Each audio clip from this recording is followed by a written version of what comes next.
Well, this was an interesting project because it was a passion project of the writer-director Mike DeSev, a longtime friend of mine.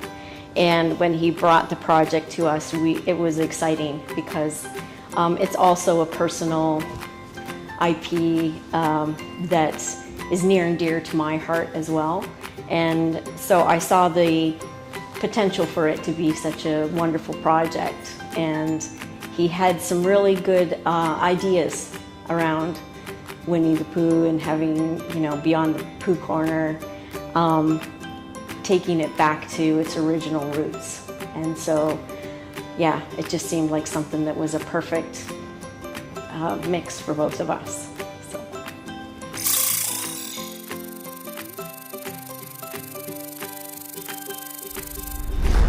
So the main challenge we have is, getting an IP that's already been out there, already been seen by many people, loved by, the version that was created by Disney, and, making something old new again.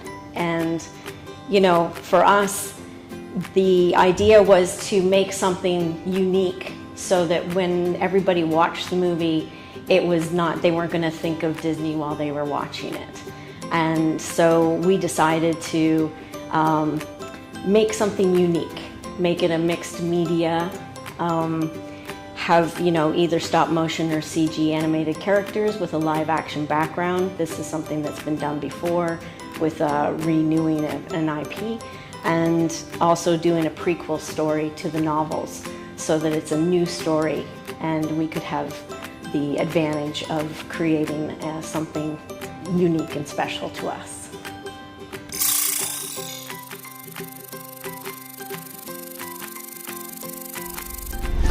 So we decided to, really sit down and look at the novels and take it back to the original version, ignoring everything that has been created already around the IP itself, and thinking of it from the point of view of the author, why he wrote the books. We went and looked at the toys that inspired him, and the forest, what inspired him to even write the books in the first place, his son, and the whole reason behind its creation.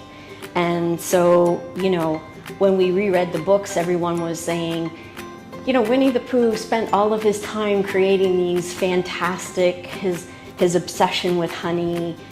He created all these wonderful ways of getting honey, and he's fun and unique, and that's what we wanted to do, was create that bear again, the bear that we all loved as kids. So we took it back to its original roots, and we're concentrating on that.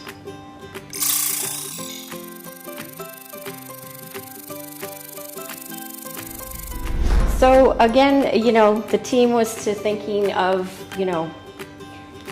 how to make it charming. This is just to, again, the aspects of, getting the UK government on board, reaching out to them to try and have the original woods as our backdrop. We're hoping to film at the 100 Acre Woods, the whole thing that inspired the books in the first place. The latest artwork that we had, we finally got some real artwork created from a concept artist, and we told him, just read the novels. Don't look at anything that's been done. Go look at the toys that inspired the books and work from that. Think of it from the original way. And that's what we're doing, just thinking of that.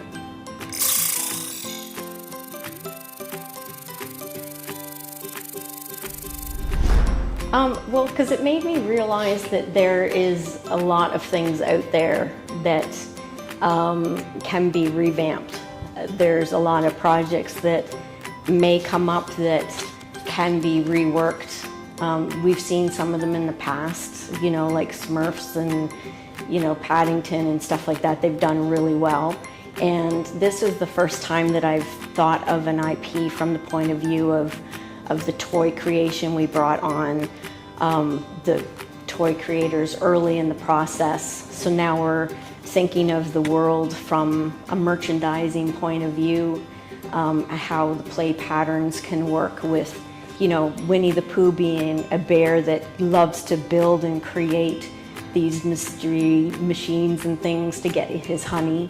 So, you know, it's something that you can see your kids getting toys specifically for this as well. So that's something that I never played with a lot in my prior projects. So it's actually a neat concept to have an IP that is new and revisiting it. So.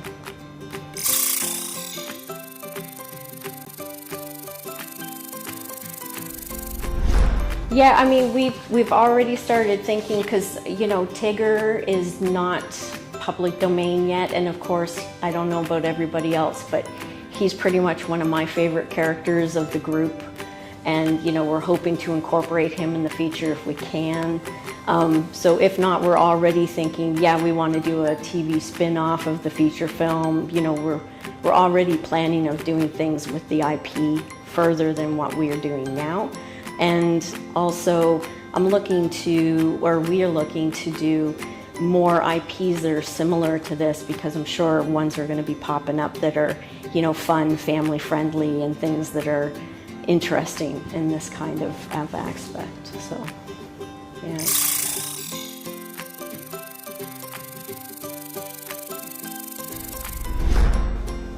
We have quite a few, well, movies and TV shows. The idea behind the slate was to create something that was a unique mix of properties, so that, you know, there's a few things that would sustain the slate, or, you know, mix of media. And so we've got like TV series, Lana Longbeard, which is this fun kids TV series, 2D animated. It's already got its distribution in place throughout Europe. They just needed us to help them with that little tiny bit of gap funding at the end. It's already started its production, so that'll be one of the first projects to come off of the assembly line, if you want to call it that. And, you know, we're guaranteed a return on our investment with that project, because it's already gotten its distribution in place, it's already started production. We actually are talking to the animation studio that is creating that project to do This Whole World, which is our 2D animation project. So when Lana finishes, they would basically roll onto our project, so you can kind of see how the timeline works with that, with the 2D animation series.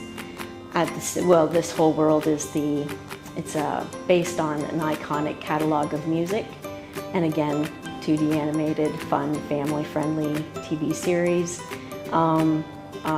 We got the rights to Brian Wilson's music, and I have a music producer he's a Rock and Roll Hall of Fame music artist that wants to come on and rework the music and give it a new urban feel. Because the new generation of kids will get to hear Brian Wilson's music from a more modern sound. At the same time, that's in production. We've got, you know, the Winnie the Pooh in production, which, you know, TV animation takes a year to produce. Animation feature takes 3 years to produce. So, you know, everything's kind of in line.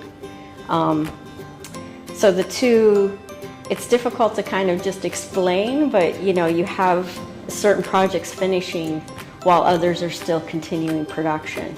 And then we've got two live action features. One is a dark family comedy called Sunday Dinner, and we have a rom-com which is called Boy Band Christmas.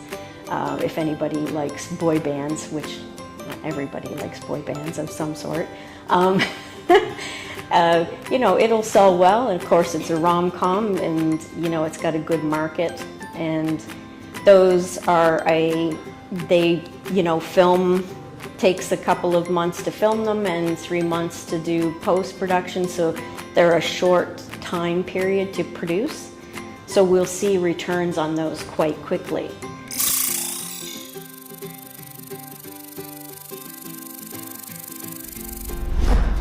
Well, the whole reason I even like the Winnie the Pooh IP is because there's so many different characters. You know, you've got Pooh Bear, you've got Tigger, Piglet, Roo, and Owl, and there is a character for everybody.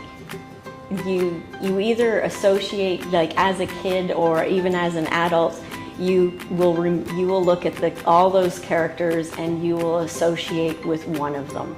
You'll feel like they're more like you, or they're something that I'm super shy and quite reserved. And so as a kid, I always liked Tigger because he was so energetic, and I was quite hyper when I was by myself, but when I got in front of other people, I was closed off. So I always wanted to be like a Tigger. So that's why he was my favorite character. Plus I love cats, so yeah, that's why he's my favorite.